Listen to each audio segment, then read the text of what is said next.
I feel as though my life now has an even greater sense of purpose.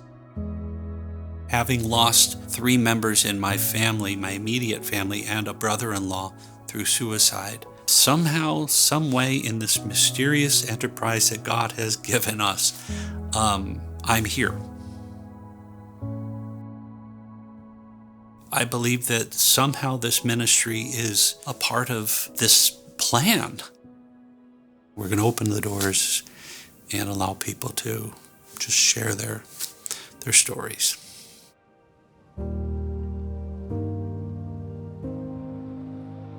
The Diocese of Phoenix was blessed to have a wonderful grant that provided an office for mental health ministry.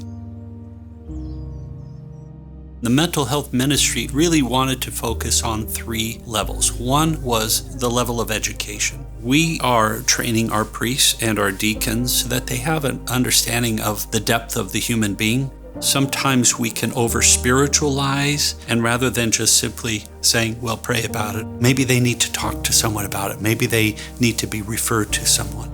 A sense of mental health literacy is necessary. The second is that we are accompanying our brothers and sisters who are struggling with mental health. We want to walk with them and let them know that they're not left outside or falling through cracks.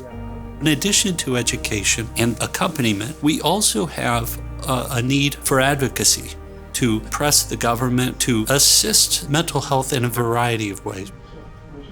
The diocese is divided into these groups called deaneries, and we have 15 of them, and they're smaller groups of parishes. Each of these deaneries will identify at least one person. It could be a member of the clergy, it could be a lay person. That person is going to start to be an advocate and a resource in that particular region. The role of the diocese is going to be to support the work of mental health ministry within each of those areas. Right now, we're focusing on education. A big group of priests and deacons and their wives are here to begin that process. It's okay to tell our stories. We are working on training our priests on mental health ministry, and I'm working on receiving my certification through mental health first aid. That way I can continue to educate and train our priests on the importance of mental health. We don't need our priests to be therapists, but we do want all of us across the board to have that common knowledge about mental health. We won't be diagnosing or treating, but we will be connecting others to local community resources as well as accompanying them in their struggles and their challenges. I know that the diocese has been affected by the opening of this office for mental health. It began in many ways by simply offering a Mass for those who were survivors of suicide loss.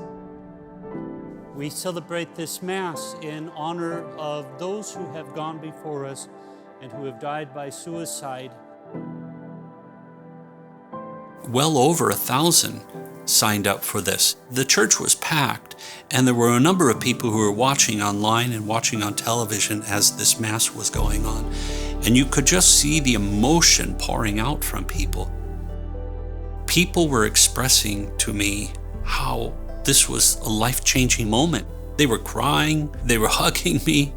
People are coming to share their stories, and that's the beginning of healing. And that's the beginning of accompaniment, and that's really the essence of this ministry. We have this great area called the well. The thought is that just as Jesus accompanied the woman at the well, he started by listening. We will begin to develop these mini spaces that could be called wells, where people are able to gather and they know that they're going to be accompanied.